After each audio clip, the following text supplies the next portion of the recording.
Hey, pilot, welcome to Ready for Pushback. You found it, episode number 300. Wild, absolutely wild. I cannot believe that we've made it this far together. Thank you for being part of our family. This is super cool. So I brought on a special guest for episode 300 is my buddy Tron Williams. Tron is the CEO and the founder of Spitfire Elite interview consulting company. And that's why we have this show. Spitfire Elite, me, the show, we're all the same. We are all together. And it is such a fun conversation about what we do at Spitfire. We go a little bit deeper into the weeds about what we do at Spitfire. And then we talk at the end about how you can be different and find where you want to really be. I thought this was one of my favorite conversations, one of my favorite interviews I've ever done, probably because he's one of my best pals, and that's what's up. So let's get into it, all right? So sit back, relax, let's get ready for Pushback. It all started as a spark. Maybe it was the sound of jets racing across the sky. Or the feeling of your heart racing as you watch a crop duster flying low and slow. Even then, you knew you were meant to fly. For pilots, it's more than just a job. It's a calling. The early mornings, the long hours, the relentless training, you didn't do it for the money. You did it for that moment. That moment when the wheels lift off and the earth falls away beneath you. But flying is just the beginning. The journey to your dream job takes more than just skill in the sky. It takes strategy on the ground and a lifetime of learning. Most pilots don't understand what career opportunities are available in the world of aviation. Learn how to go from good to great, from flight school to regional to major, and from hopeful to hired. Whether you're sharpening your skills, building your resume, or preparing for that big interview, this is where pilots come to level up. Let's get ready for Pushback. Here's your host and my dad, Nik Fialka. All right, Tron Williams, welcome to episode 300. How are you, buddy? 300. What is up? How are you? Dude, we did it. I mean, gee whiz, it's a lot of episodes. It is. And that's a lot of Sir Nik Fialka working really hard. A lot of time doing this. You spent a lot of time in that studio, haven't you? It's very funny to look at how I started in the closet when I bought some of those like little squares on Amazon, and I safety pinned them onto a sheet of fabric, and to kind of developing a whole studio and being here. So, dude, thank you for coming today. Thank you. I'll try not to hijack your show because I'm also very proud of you. So that's coming out a little bit today. Dude, I love that. So we started this show. We started Ready for Pushback after I was working with you as an interview coach, and we were young and crazy and kind of reinventing the interview prep world. And I want you to talk about, nobody really knows kind of the origin story of where Spitfire came from. So would you talk about yourself a little bit and how you decided to start this organization? I will, but we got to back up just a little bit. Remember, we forgot that Nik at one point was a client. That's right. Oh, that's right. Yeah. You remember what coach who helped you back in the day? So Fire Healy was the guy who did my mock interview and like held my hand all the way through. And I text him every now and then and tell him that he's amazing. And he drugged me through because boy, I was on the struggle bus. Boo, get out of here. Nik actually had to be a coach so that we could get some of our money back. As you know, kind of the Spitfire model, we do a bunch of reps and repetition, and you owned the record at the time. So you had taken up so much of our time, we had to get our money back out of you and get you to be a coach. And then now a podcast. But No, I will take it back, man. Thanks for having me. Episode 300, super excited, blessed. So Spitfire kind of came about from, we were a company of underdogs, a little bit about my background, Navy guy, but really, from the beginnings, both Bill and I, my co-founder, we were handed a deck of cards that you would have never guessed that we'd be airline pilots. He likes to joke that he's from a double wide trailer and, inner city kid and all that stuff. And so we've just navigated our way to this great profession, the best part-time job in the world. And so Bill and I were doing this back as early as 2005, helping people in the squadron. And then on or about, I don't know, it's a guess, but on or about September 16th, 15th of 2020, there was a guy that owned an interview prep company in the space that said something that was just very divisive and ugly.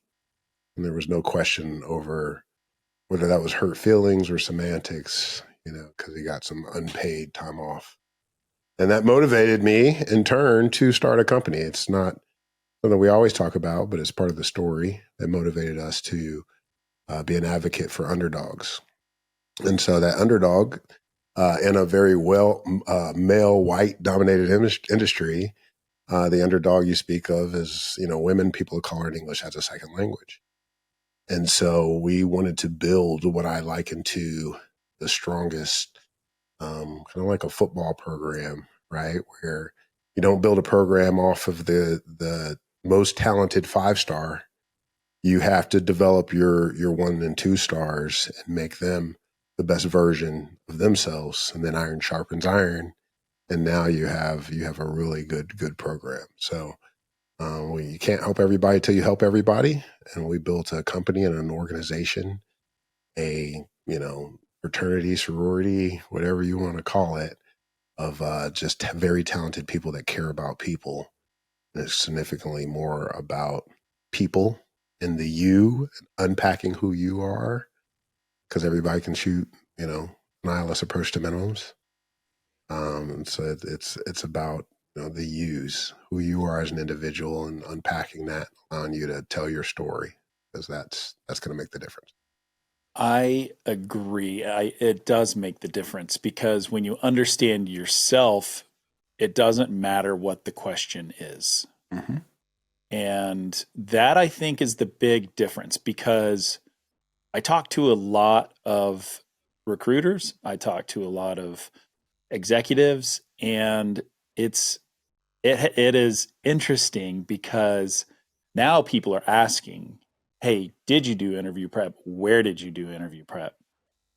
And I love that somebody can pick out a Spitfire client because they're prepared. They can pick out clients from other organizations because they're saying the exact same thing.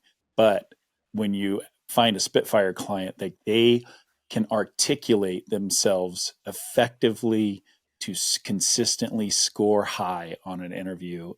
And that is what we do. And that's our baseline.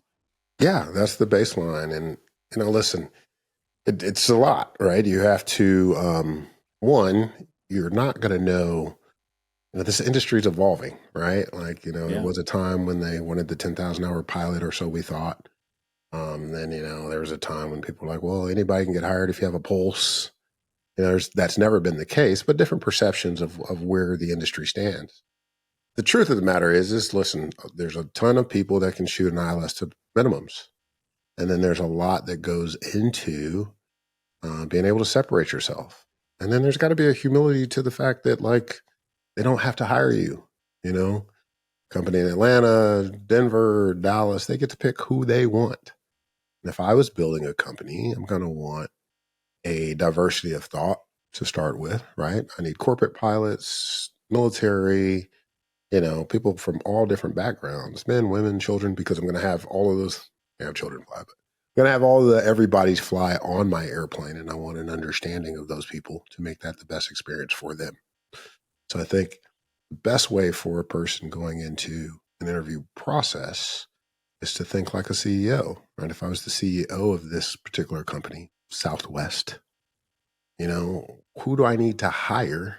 What type of pilot do I need to hire? First, qualified. Like, that's never going to change. That standard doesn't change ever. But outside of that, it's a bunch of intangibles. So you got to figure out what that looks like for a cultural fit and all those good things. Yeah, I think you're absolutely right. And one of the things I think that I'd like for you to talk to is Spitfire designed only to focus on one company? Oh, no. So honestly, when we first started back in 2020, the cargo companies were hiring, the one in Memphis specifically. That purple one? The purple one. Yeah. The one that I like. May spend some time in Memphis. But no, that's they were hiring. And at the time, I believe that was the hardest interview in the industry. Mm-hmm. Why? There was there's an HR element to it. And at the time, there was a situational based interview to it. Also added in the fact, I think that the purple company out of Memphis does a really good job of understanding that, hey, we've got to operate a plane, in bad weather, night, down to minimums. They have phenomenal equipment to include like heads-up displays and EFIS and all of that to be able to get in when most companies can't. And then we operate on the back side of the clock, right? So doing that, I need to hire a very qualified, well-talented, at the time, I think it was 1,000 hours of PIC, and that airplane was 12,005 or more. But also, I'm also still a representative of a company. And the belief that if I meet a pilot that, worked for UPS or FedEx, that may be the only interaction I have with a person that worked for that company if it's not a ground delivery. So the expectation was that, or if you're a jerk at 8 in the morning during an interview, or 10 or 11 or noon, then you're probably a real jerk at 2, 3 in the morning on the backside of the clock after multiple days. And so their HR interview was very challenging, as well as their situational based interview being very challenging. Can I see how you make decisions under pressure? Can I see how you work with the crew? Can I see how you work with dispatch? Can I see how you work with ATC and other airplanes that are that are trying to do the same thing that you are in your decision-making process? So we dove into how to do that.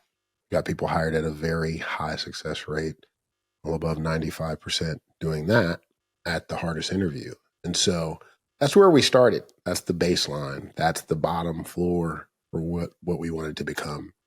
And then from there, what we recognized is, okay, they stopped hiring. And so all of the legacy airlines were hiring. So we weren't necessarily even qualified to do that, but we went to every conference since 2020, late 2020. And then we established relationships. We stood in the lines and understood what they were looking for and asking for qualifications. And then we realized that there was no way, there's no model. We heard that they didn't like canned answers. We heard that they wanted an authentic version of who you were. So we focused on the individual.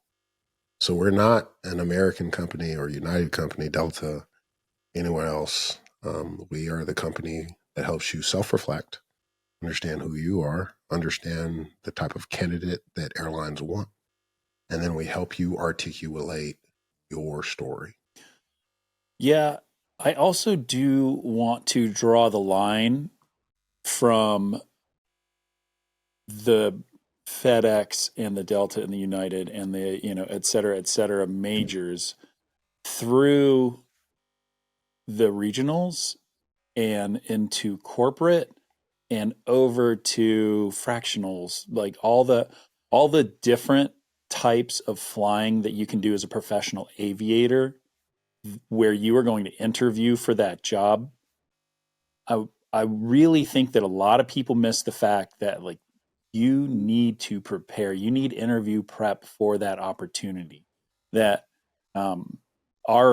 what we do and the way we teach interviewing and how to articulate yourself effectively, the way we do that is bigger than just the majors. And now we see that as hiring it starts to modulate slightly, there's still this huge number of people that are showing up to interviews that are unprepared at a regional, at a fractional, wherever, and they're not getting the interview, and they're not getting the job offer. And I spoke to a few regional pilots or recruiters recently talking about the fact that they send home more than 50% of the people that they bring in, which to me blows my mind. And so I want you to talk a little bit about why it's important to be ready for any kind of interview. Yeah, well, the big picture is, yes, this is, there, for some, I can't speak to everyone else. There's been a very educated approach to this entire formula. Master's degrees in HR, MBAs, just understanding what people, a master's degree in human resources is a really strong understanding of people. It's the people business. Okay. So this is an entire journey, right? So we talk about the end state being the majors, the major cargos. There's about 6 or 7 companies that everyone wants to work for, right? We know what those are. But the journey actually starts coming out of high school and in college, right? This process works for the job that you're trying to get at Starbucks. And why is that Starbucks job important? Because that Starbucks job, like for me, that job is the job that allows you to have the money to train and get your first, get that first private pilot's license. And then in turn allows you to stay in good standing at that school so you can go and get the next job. And then after, either going to get a degree or not, or a professional aviation school, right? Getting your ratings. Well, now you need that next job, that regional job or that corporate job to go forward to get the next job, right? Because ultimately, yes, we're trying to get to an end state. But yes, every job interview is important. Every time you show up and do not get the CJO, you're delaying your path to that long-term opportunity that you were seeking anyway. So this is an entire journey, right? And understanding authenticity, what a culture fit is, and empathy to be able to do a job very well, and all that entails is crucial at every level and every phase, whether it's an aviation job or whether it's the job that pays the bills to get to the aviation job. I also think that it's important to drive home the fact that when somebody does decide to join our community, our fraternity, our sorority, whatever you want to call it, once you join Spitfire, it's one time expense. You're always a member. You always have access. You can always do interview prep. It grows with you when you're along your journey. And when you start it early enough, you're able to really spend time to understand what kind of stories you can help create, how you can, you're flying along and you have a disagreement with the person you're flying with. You're like, oh man, that could be a great way to answer an interview, or you have some weather, or you have a divert, or whatever the thing is. It gives you opportunity to sit there and build your bag of knowledge bigger and bigger than if you just kind of showed up about a month before your interview. Oh, 100%. And the truth of the matter is, like, I like to joke that, we say the defense has legs too, right? Like, you're planning your offense. How am I going to go in here and interview and wow them, stand out? And, how am I going to show and separate myself from everyone else where I get the CJO and become the best pilot at Envoy Airlines ever? How do I show that? Well, the truth of the matter is you need to live it. We're not trying to help you build stories for the day. We're trying to help make better pilots and better people along the way.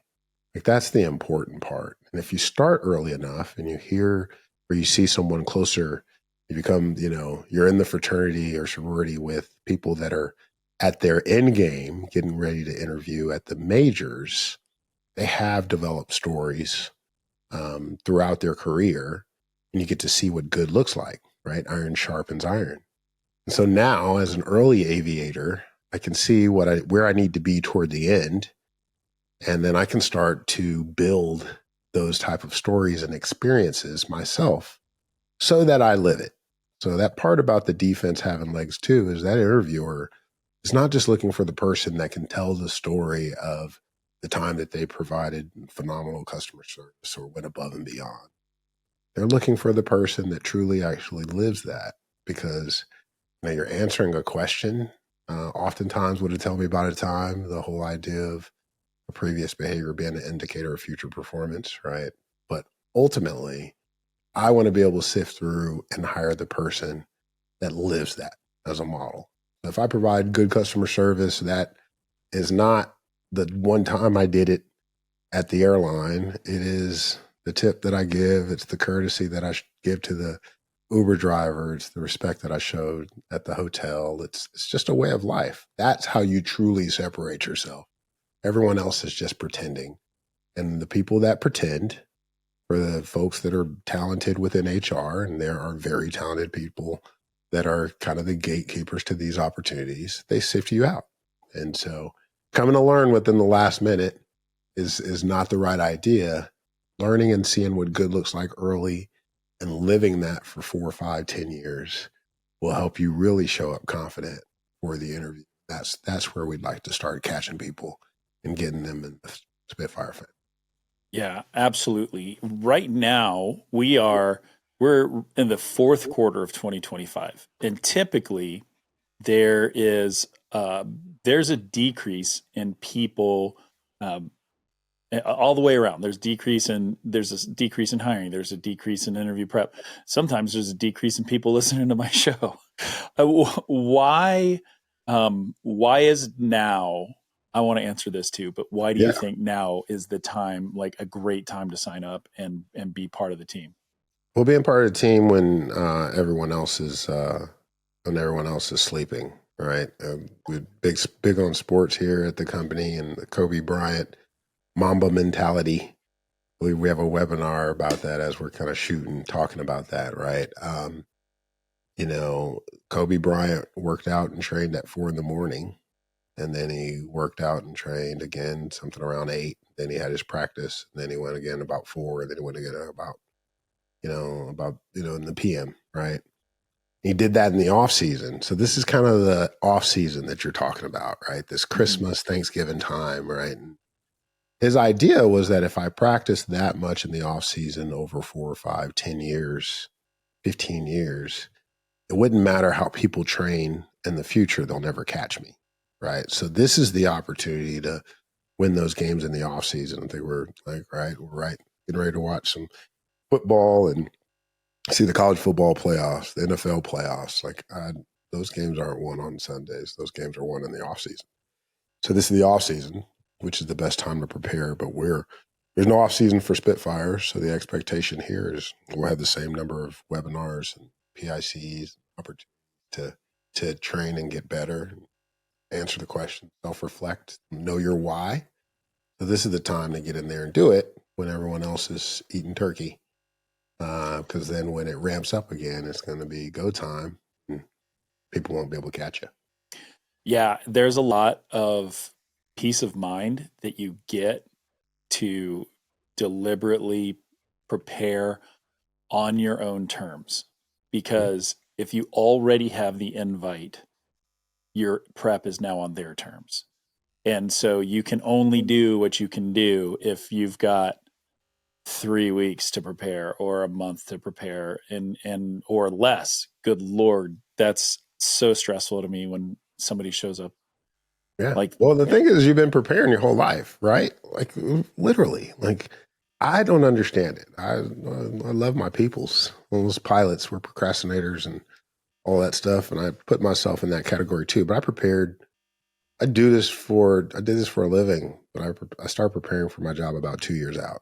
And that sounds crazy, but there's only going to be a couple places that I wanted to work, and I wanted to make sure that I landed it. So the truth of the matter is you're preparing all the time. You're building experience in your logbook, right? That's the flight experience. You're building life experience daily. So journal and learn what what's the good journal input look like? Let's build it and capitalize off of it and ultimately live it. Because you can fake it for a day, right? At the end of the day, you were the one who signed up for this career and you want to be a pilot. So let's live all of those things that we said we were when we presented ourselves as our best on that first date, right? Like that's what an interview is. It's the first date. So you're presenting yourself in that way, right? But ultimately, maybe, you're going to, break up and move on when you're in the regionals, right? But when you get to that final job, you're married. So live it. That's the idea, is to live it. It's not to be able to present answers that make you sound good in an interview. Ultimately, it's better pilots, better people. Live it. That's the goal. I am a firm believer that if you are filling out an application for a job, you need to be prepared to interview for that job as soon as you hit send on that application. And so the preparation part, I feel like people's mentality often are, all right, I'm going to get my logbooks together and then I'm going to fill out my applications. I'm going to submit my applications. And then I know I won't get a call very quick because it always takes people a long time. And so I'll just keep updating it. And at some point in the future, I'll do interview prep. And then I'll go get my suit and I'll get my shoes together and all the things. And then something weirdly unexpected happens and you fall into all of a sudden you're the prettiest girl at the dance and they're like, hey, come on over. We'd love to talk to you. And you're like, ugh, I don't even have a suit. Yeah. Yeah. Well, it's like, there's that analogy again. It's like asking someone to go out on a date and not being prepared to take them. Yeah. Because what happens if you approach them and you say, hey, young lady, I would like to, any chance you'd like to go to dinner? And they turned around and said, absolutely, I'm hungry right now. So are you available? And if it's the person that you've been courting or wanting the opportunity to spend time with, you've now missed the boat on that. So absolutely, at the time that you hit submit, you need to be ready to roll. I'm lucky I've been ugly in my whole life, even as a helicopter guy. Like, very lucky that I have plenty of time to prepare for all that stuff. Man, yeah, I think you're right. I love that analogy. I want to talk about some of the finer points of what we do. I don't want to make this a big sales pitch. I think this is important because we don't talk about what we do. And this is our opportunity. And I have you here and I've been trying to get you here for 3.5 years. So I'm glad to be able to do this. But one of the things we have that I think is the most impactful, I want to start off with it, is called Blaze AI. Mm-hmm. And I want you to talk about that, where it came from and why you decided this is something to invest in. Yeah. Blaze AI is a AI interview coach that we decided to invest in. And you say AI and people start getting nervous or wondering and, what you're trying to do. But the truth of the matter is the whole concept actually came from, I didn't always go to the best schools. So as I was working with people that had and come from different socioeconomic backgrounds, recognized that their ability to articulate their story at all wasn't great, right? It's all flight training isn't created equal, and all educations aren't created equal, right? We can all go to the school in this country, K through 12. And some of us are doing well, and some of us are going to have to take some remedial courses to go to college, right? Then add in the fact that it's no longer required to go get a college degree to be able to compete for an airline job, right? But the airlines haven't changed the standards and or set the expectation that because you choose to not go to get a degree doesn't mean the expectation is that you don't get to articulate your story on any level that's different than someone that did, to include masters and beyond, right? Then you add in that you got people coming from different countries and English as a second language, right? And again, can all fly in ILS to minimums. Some people have been around flying around the world with 10,000 hours, But to fly in this country for some of the legacy and regional airlines, it's not just about conversational English, right? Or it's not just about aviation English, right? Which is required around the world.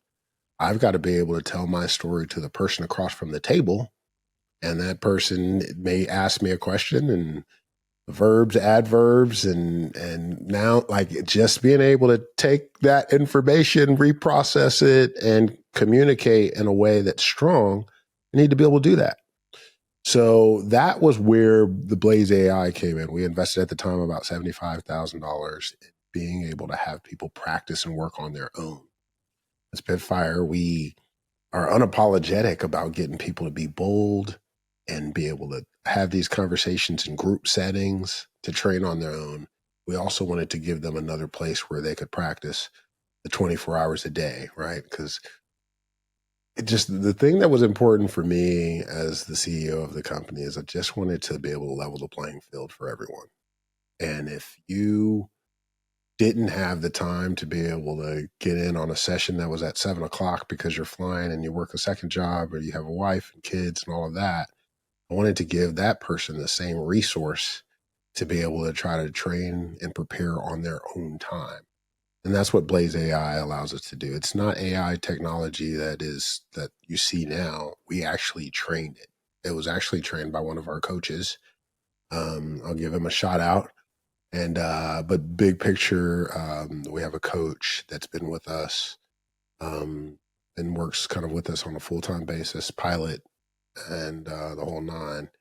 But he's done about 800 mock interviews and has had 15 failures. So his ability to coach, see weaknesses, train, his swag and everything that kind of goes into how he communicates, that is actually who trained the AI technology, the Blaze. So it is it's actually basically that personality per se was built by one of our coaches. And you can see it too. What a good dude. What a great American. I love that guy. Yeah. So when you go into the Spitfire portal, you go check out Blaze AI. It uses your microphone and your camera, and it will ask you a question, and you will answer that question, and it will give you feedback on your verbal clutter. It will give you feedback on your eye contact. It will give you feedback on the way you crafted your story, what kind of impact it had, and it will give you a lot of feedback that will blow your mind. And AI is AI, right? When we're like, everybody's heard me talk about like, don't use AI for your resume to create, gonkulate, like the same. It's easy to tell, but this opportunity for you to learn takes the effects of what coaches look for when they're evaluating you, and it uses all of that in a massive algorithm to give you ways to sharpen your sword. That way, when you are sitting in front of another coach and a real coach, like you can get that real-time response, and it makes you better. And it's fun to see people sitting there working with it, and they'll be off in a corner at a conference and you can tell who's using the Blaze AI, and they're just answering, staring at the computer screen, and then getting their feedback, trying it again, getting their feedback, trying it again. Well, the best coach is you. And that's the thing. Like, again, the you company is kind of what I want to emphasize here. Your tone, pace, eye contact, and then suggestions, right? And then because we're all type A personalities, if I had 33 or 33, times where I had a filler word, you as a competitor are going to make that improvement. And listen, we've talked about the authenticity piece. I'm not at all interested in making you a robot. I need for you to there are times where it's appropriate to pause. And want you to be natural in who you are, but 33 is excessive, right? So we want to be able to get to something that has shown that you've improved. And so not only is it the feedback from the coach, it is just the innate personalities and the talented people that are pursuing a dream job that will make the self-improvements because they don't like their body language or or how they move when they answer a question. I don't like that I always tilt my head to the side, but I don't work with Blaze enough to get better. It's true. And when I was working for a pretty big consulting company at one point in time, and they had me teach a course to general officers in the military. And I was sitting with people that were the highest ranking military officials. And to prepare for that, they had me do a bunch of different things. But one of the things they had me do was take a storytelling course. It was 2 weeks long, 8 hours a day. And it was the most impactful thing I've ever done for my professional development. It was amazing. I went in there thinking it was going to be as dumb as can be. And then it came forth that it was one of the best experiences ever. And when I look at interview prep and preparing and getting ready, I think about each question they ask you, you are now the storyteller.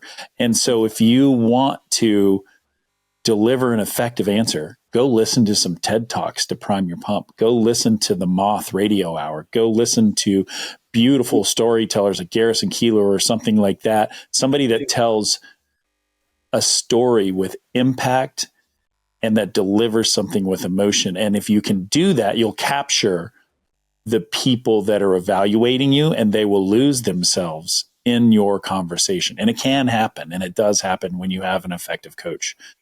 And there are a lot of things you can do to be a better speaker and be a better communicator. Because if you're talking at somebody, they could give a crap. But if you're talking with somebody and incorporating them into your most intense day of your life, there's an opportunity to win there. And I think that's what people really need to take away. Yeah, 100%. And I too have had a storytelling course. And it's extremely impactful. Look at what you do on a regular basis, as a podcaster, and just capturing people's, as they're going to work, just being able to understand and get lost in the story so that you can grow and have impact.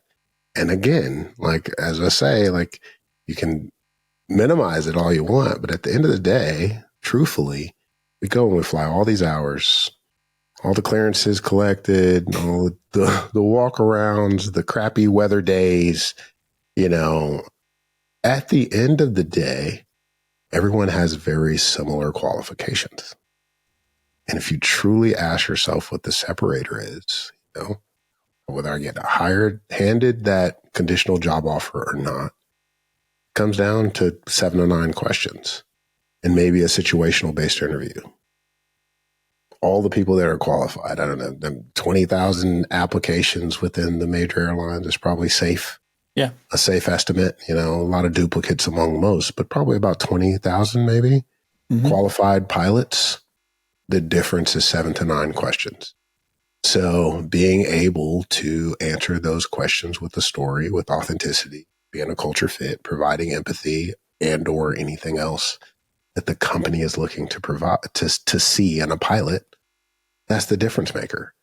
So you cannot minimize the importance of the storytelling and the preparation to be able to articulate your story, because it's ultimately what gets you the job. We didn't make the rules on that, but that's ultimately what gets you the job on the backside of qualifications.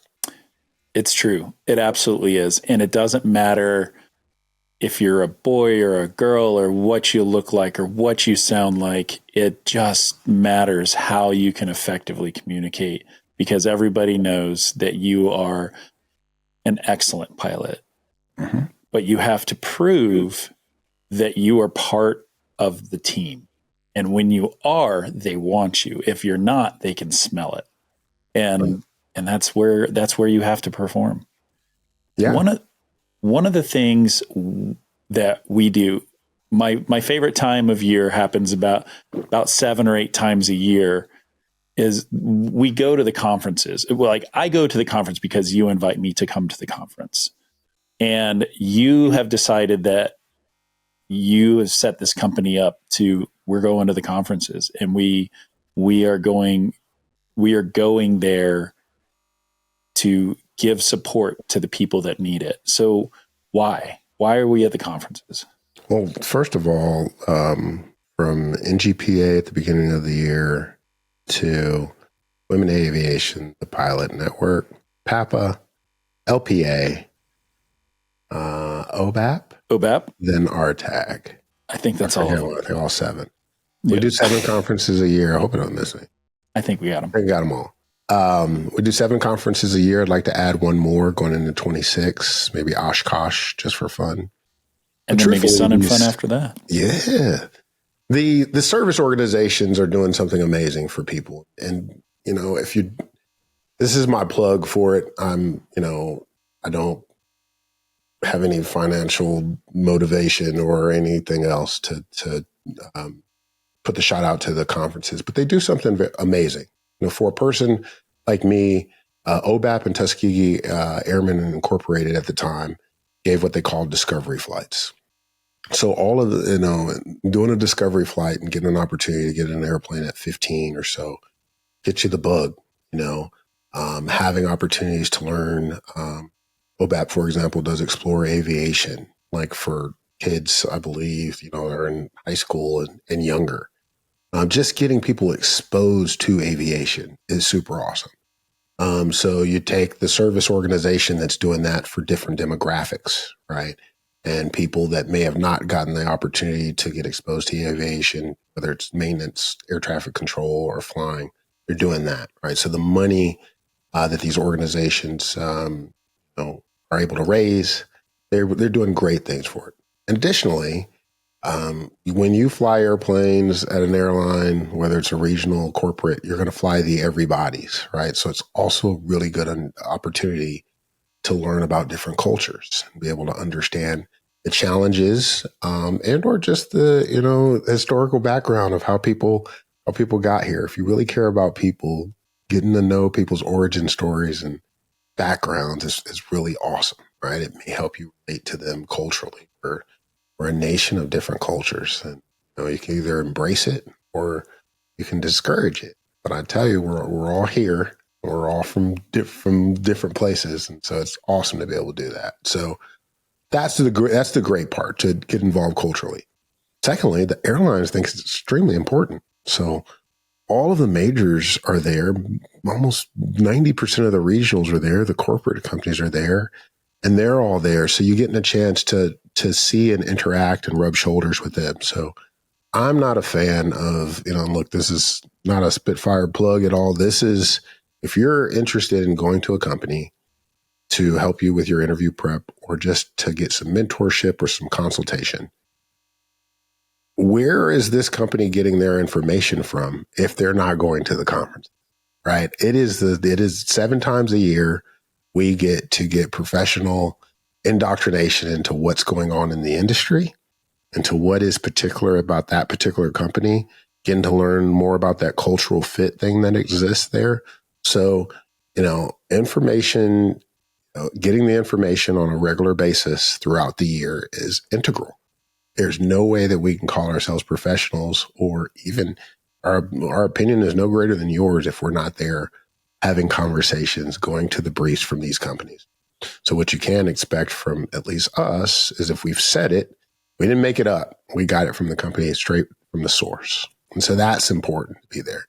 And then lastly, we want to be there to support you. As companies are there. You're there because the airlines are there.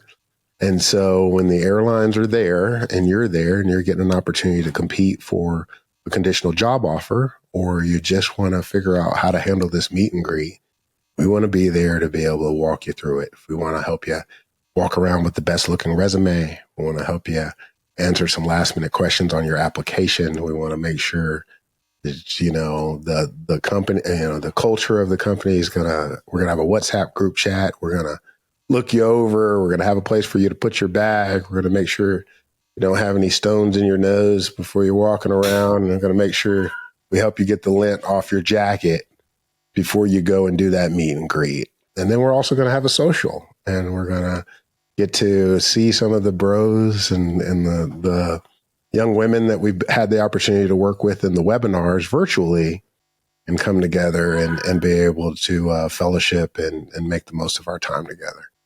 So I love the conferences. We'll go. It'll be something that I do as long as this company exists. It may not be me every time, but I love going to the conference. Yeah, I do too. It's this crazy emotional roller coaster for me because I spend the days just standing there meeting everybody and shaking hands and giving hugs and like high fiving people and everybody's talking about listening to the show. That's awesome and I love it. But they came there because they heard our voices, and that is a beautiful thing. And then the other side of that is, boy, I hear some of the hardest stories and I get all emotional. And like at our tag, I was like cried out. I couldn't even and then we're getting 4 or 3 hours of sleep a night because we're just out and spending time and giving back and then up early and all the things. And it was, I got back from our tag and I was more wore out than any other place I had been in a long, long time. And I don't think it's the artagness of it. I think that it's the just the broad brushstroke of humanity that we get to spend time with. And I remember at OBAP, we talked, I walked around the corner and Alan Johnson was there, the vice president of operations at flight ops at American Airlines.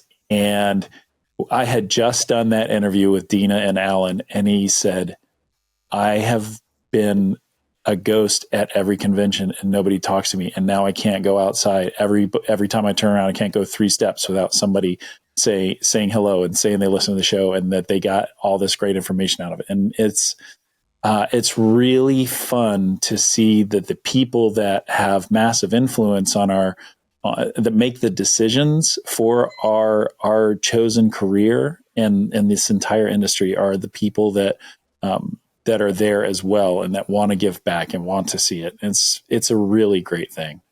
Yeah. The running joke is, hey, you can have the best fit rep or the best OPR, or you can have the most stellar career in 10,000 hours.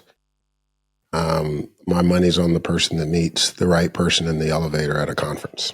And the truth of the matter is because they get to hire who they want to hire when they want to hire.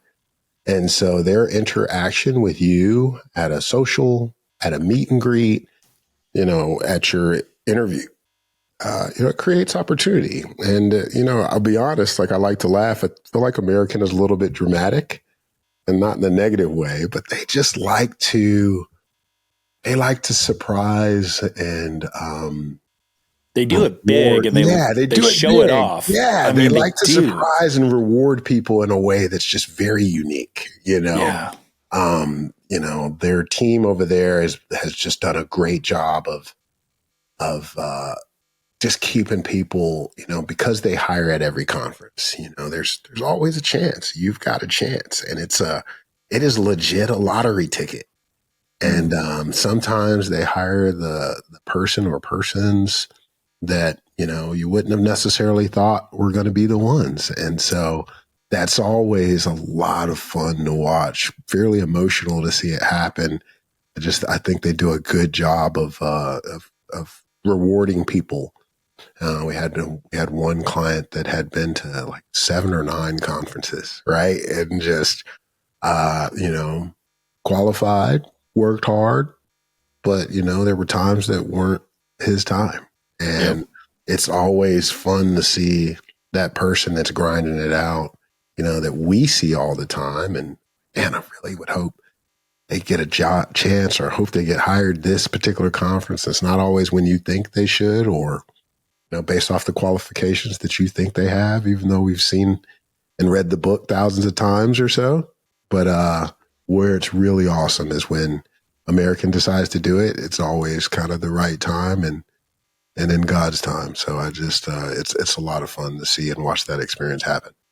It is. And I do want to tell everybody that anybody that's there and doing a meet and greet and accepting a resume is a company that's going to look at that resume and is a company that's going to check what the application looks like online and make decisions in the future, probably not too far from the conference. And those that has big effect. And if you're a quick shout out, I never thought I needed to say this, but I do. If you're going to give your resume to somebody, make sure if they have an application portal, you have the application already published, because they can't do anything if you don't apply. If you're just handing resumes out, it's not like regular corporate America. You have to apply. And so please, golly, I hope that just helps one person listen to this. 100%. And then, hey, listen, there's a little bit of a, wouldn't call it gamesmanship, but think about it. You know, if I own an airline and I need to hire, I want to hire some of the everybody's, I want to hire people that are interested in aviation enough to attend a conference, that are interested in an organization enough to provide resources to that organization, that's interested in not just a transactional relationship with that organization, but pouring into that organization and then showing up. And, you know, we're volunteering at that organization, and where there becomes an opportunity to interview or have a meet and greet or shake hands, then, you know, hey, we take advantage of it. And if it turns out to be something, then great. If not, I'll see you at the next conference. That's the person that we want to hire. And, you know, we can candidly say that we have seen the people that do that and approach that with the right spirit. We've seen them, you know, it all work out, you know. And let me say this too. Listen, this is a multi-million-dollar job that's a part-time job, ultimately, when you get to where you want to be. Yes. And everyone that's in it is blessed to be there. Okay. There's a karma that comes with just doing things the right way, keeping a smile on your face, learning to listen to the podcast and learning how to take their AirPods out and have positive interactions with people.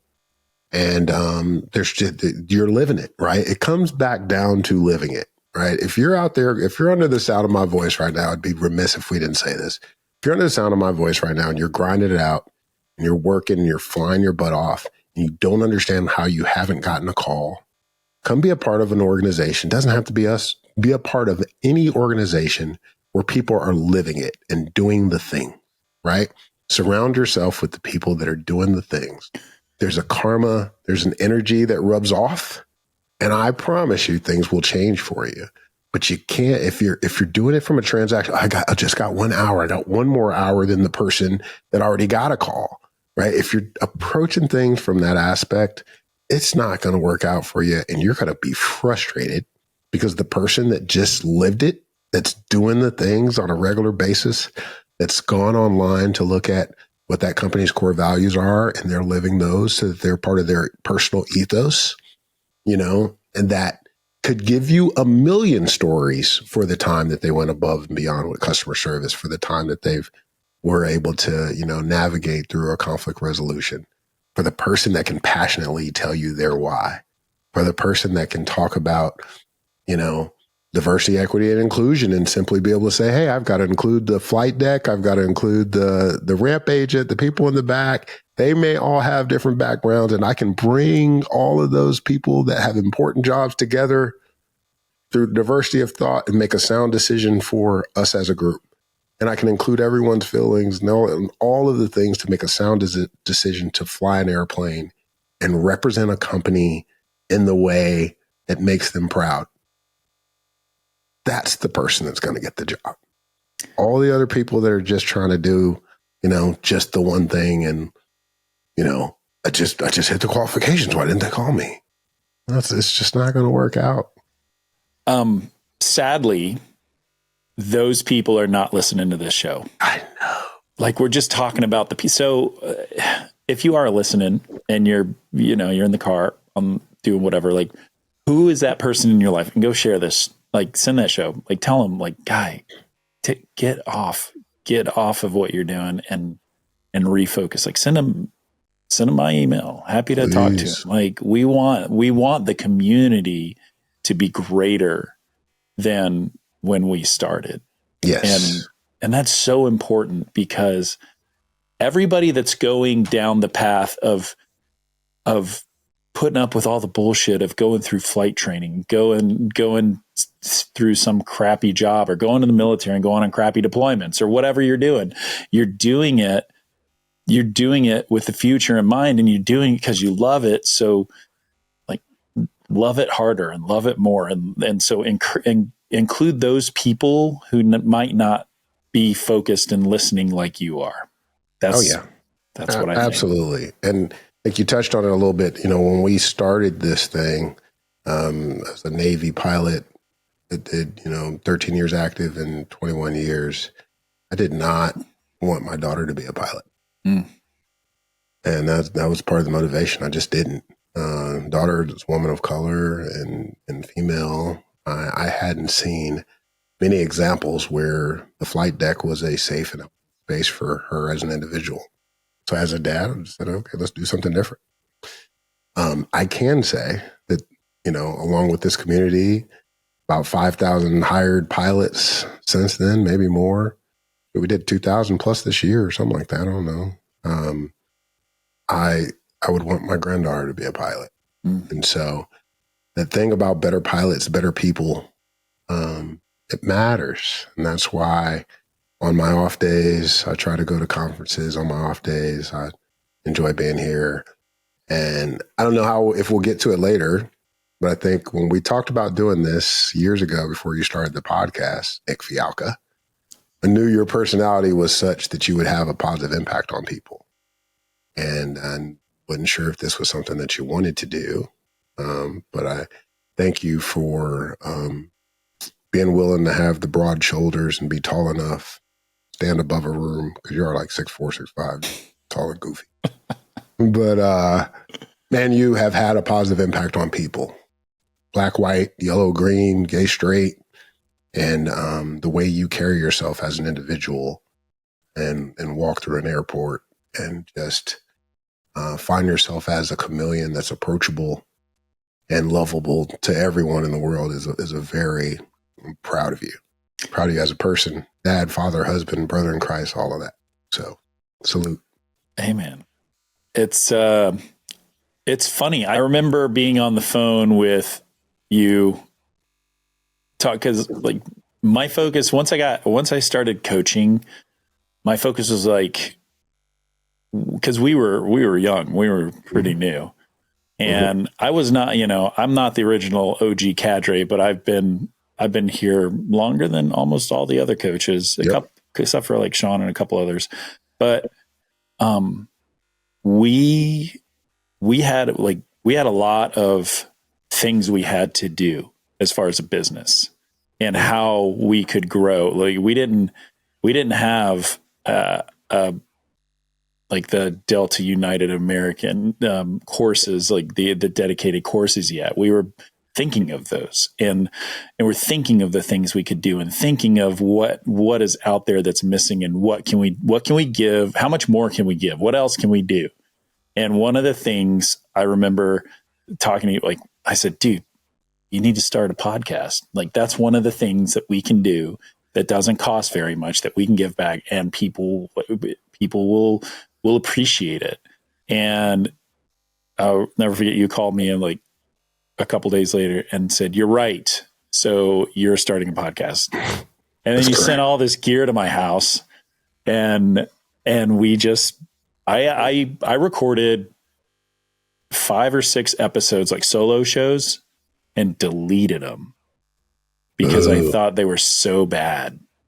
I sent one to a friend from the regional when I was at, and he's like, "This is not good." It probably wasn't. It got better. It got better.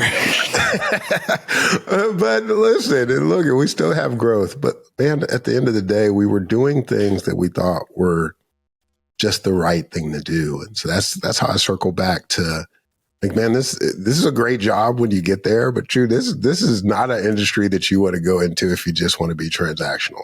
Oh, yeah. Too much time away from home. You hear me whine about being an empty nester and my kids being gone. And, there's no amount of money that they could have paid me for me to miss as much time as I did with the family. That's truly something to think about. And it takes its piece of skin out of you and maybe even a little bit of your soul, because you're going to be gone at times unless you find the right gig. The Navy didn't care, that's for sure. Yeah. So there's that part. but then it had to be, we said we were going to put the right people out there in front of the world, and that right person, I think, was you. And truthfully, because, God's got kind of a plan for everyone, but you're a person. I've watched and laughed about how we show up at a Spitfire conference, and you're not Spitfire conference. We show up Spitfire gear at a conference, right? And everybody's like, "Where's Nik? Where's Nik?" And it's the everybody's, And if I wanted to, like, hey, some young black guy comes, "Hey, he's waiting to talk to you," and you're like, "Hey." So you walk over there, you stick your chest out a little bit. You're like, "Hey, what's up, bro?" I was like, "Hey, where's Nik?" I'm like, thought you were coming to see me. No, but no, you've been a connector, and you've done so many things, like Sir Nik, right? So we're gonna have to do another episode, and we'll just interview Nik. You're one of the most interesting people that I know, and you have a lot of skills and talents, and 5 beautiful kids, beautiful wife, and you just, but you connect. You have a way to connect with people. So I'm glad we did it, and we didn't do it to monetize it, or we just did it because we thought it was the right thing to do. And just like that karma thing, we've been extremely blessed. And 300 episodes later, here we go. Here we go. We're just getting started, I guess. Yeah, man. Yeah. I'm interested in what the pilot that's listening wants to hear, wants to know. What do they want to, like that, as we move forward with past 300 to infinity and beyond, what else? Like, do I need to, who do I need to talk to? Do I need to pivot? Do I need to, this is working, that's not working. I can't change how ugly I am. I know. You can listen on the podcast. You have a voice. You got the voice. The voice is good. Good sound. You sound great. Thanks. I'm no Mr. Beast. But. No, you do all right. And nice hat, by the way. Yeah, nice hat, bro. I see TJO hat. I kept my sticker on it. Swag. I know. Listen, also, so this hat came from our conversation. Yeah. Because you and I, we were it's funny because we are friends first. Like the fact that we work to get there's transactional things that happen, that's the least part of our relationship. But you were like, what do we do? We had done a blue hat. We had a blue hat. I have it around here somewhere, and we had this hat, and you decided we need a refresh. You had a hat that was somebody's. I don't know. It was a brewery. Cool. It was a brewery in Monterey. Yeah, and it had that leather patch. It was swaggy. It was, and you said you got to give yourself credit. This came from you. The whole idea. No, you're like, dude, where did you get that hat? And I sent you pictures of the tag, and you got with the company that made the same hat. Let's go. Look, you're gonna do it right. We don't play. We don't mess around. Yeah. No. So this is the CJO hat for those that are watching. Those that are listening, you get a CJO hat. It's an opportunity to celebrate. We started this thing during COVID, and it was such a blessing to be able to see some of our clients get jobs, and so they award CJOs at conferences. At least American does, and it's become the best time and best part of conferences. It's the highlight of every conference when. And American plays it up. I told you it could be a little bit dramatic in a really cool way. They got songs. It's been really, really a lot of fun. And so this is the hat that we try to present to anyone that gets a CJO. Oftentimes you'll see it, the American folks, and then we'll see people that got jobs at other places, and they're like, "Hey, I want my hat." And so it's usually reserved for being able to land it at a CJO. At a conference, and then some of the coaches have them. So it's really cool. But to answer your question about where we go next, we need to continue to have the conversations like we're having about the karma, right? The way to, I'm literally writing this down. Yeah. Whether you're a spiritual person, I don't care who you believe in or what you believe in, how you think, there's something to putting things out there to the universe and living in a way, walking in a way that you're doing all of the things. You'll end up meeting people, The positive conversation will put you with someone that is doing the things, and surrounding yourself with people that have done it. Being able to eliminate the noise, right? There's a lot of noise right now. There's a lot of division right now that can be in the country. It doesn't matter how you vote or who you vote for and all of that stuff. At the end of the day, these companies need to hire very talented, well-qualified pilots that can operate and capture errors with the person that's next to them. And that person may vote differently, look differently, think differently, love differently, Pray all differently. of the things, pray differently. They were qualified just like you. We've got to be able to capture errors together to keep people safe and operate airplanes. Yeah. We also need to keep people encouraged, because the grind itself is exactly that. Just need to change the approach, right? Let's grind. Let's do all the things. Let's win in the off season. And then let's be ready so we don't have to get ready to capture opportunities when they present themselves. We cannot stop people from turning 65. So that means that people will keep turning over, right? To include us. Like at some point, we're going to age out and we're going to have to do something else. And some other young buck is going to be able to come in and take that line number and get into the next place. What month's your birthday in? April. I will retire 2 months before you. Okay. Yeah, there you go. So there's 2 spots coming up in, oh boy. 19 years? Yeah. And then for those that are out there smoking weed, make some spots for me 19 years from now. Save some. Listen, I've been blessed to do all the things, and I will cut my hair low and shave and do all of that.